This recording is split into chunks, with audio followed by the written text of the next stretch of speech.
I'm Simon Nicholson. I'm a faculty member here in the School of International Service. I teach mainly in the Global Environmental Policy and Natural Resources and Sustainable Development programs. Hello, and I am Spencer Schecht. I am a Natural Resources and Sustainable Development alumnus, 2015. Currently, I work as the Member Experience Manager at the Smart Electric Power Alliance. I also am the co-founder and co-owner of Green Drinks DC, which is an organization that brings together environmentally minded folks in the district for casual happy hours and professional development workshops. Good. Do you remember when we first met? So when I came to SIS, there was the list of professors that run the programs, and I think I set up individual appointments with everyone. And we sat down, and I said, well, climate change, it's the worst. And you said, yeah, it really is bad. And I think that's where we started. Yeah. And we knew each other over the 2 years, of course, of your program, a couple of months here in DC, then a year for you in Costa Rica. Right. Yep. And then we took a course together, I think, in your final semester, right? Right, yeah. And that was 2015, and that was a post-carbon world. So, Spencer, I'm thinking back to that course that we took together, and one of the elements of the course was a group project. Do you recall that project? Yes. So it was sort of our final project, and we had to put together a paper. I remember I worked with my friend Chris Riveras, who is now well accomplished. He worked for the UNFCCC. He's worked for the State Department. I think he's running for president. I'm kidding. But we did a project on community solar in the District of Columbia. And that was an amazing project because we had to pound the pavement, so to speak, and we called a bunch of people in the private sector, in the government. I placed a call to a alumnus of the program, Bridget French. She was working at the DC Sustainable Energy Utility at the time. Long story short, that was one of my roles after graduating. And so it was that connection to Bridget and then to the DCSU. I worked for the DCSU for 2 years at that point. And that also just really taught me the importance of reaching out to folks, leveraging the alumni network, and having direct conversations with people, even if there's no, at that point when I was talking with DCSU for that project, there was no remote idea in my mind that I was eventually going to work for them.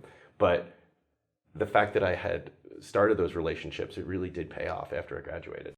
Spencer, I think one of the things that defines SIS, and I want to check in to see if this was true to your experience, is that it's a really engaged community of folks. And what that means, I think, from the faculty perspective, is that our classroom activity is just kind of one piece of what we look to do.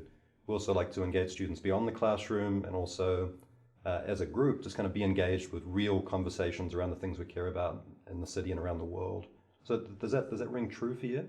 In my experience, reflecting on the most important memories that I take away from graduate school, a lot of it was the experiences I had with conversations with professors, with my peers outside of the classroom.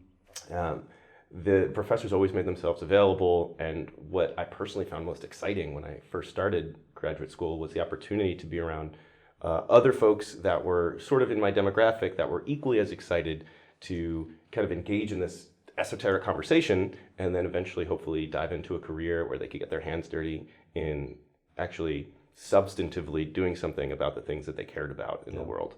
We're at this moment now where we have a bunch of students who have been admitted to our programs, and they're making final decisions about where they'd like to be.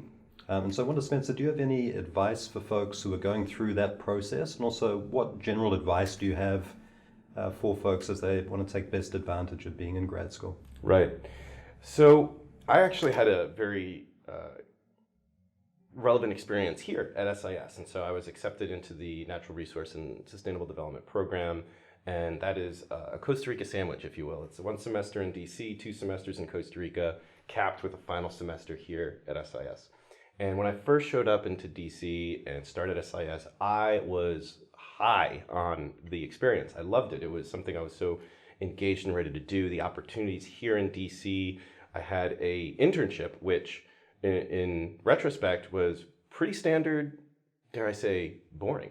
But I was so fired up about it because I was in the field and I was doing it and I was working with people that I could have real conversations with. And the challenge then was, do I leave? Do I just put this all down after just starting, just a semester ago, and semesters, they go by like that. Do I leave this all and then fly to Costa Rica and start this new experience? And I wrestled with that hard for a long time. And I did decide to go, one of the best decisions of my life.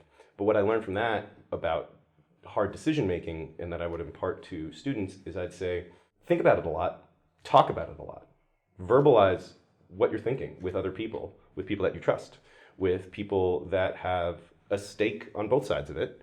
Talk about it with people that don't have a stake at all. Talk about it, think about it, and once you get it all out of your head, go with your gut and trust what you think is right for yourself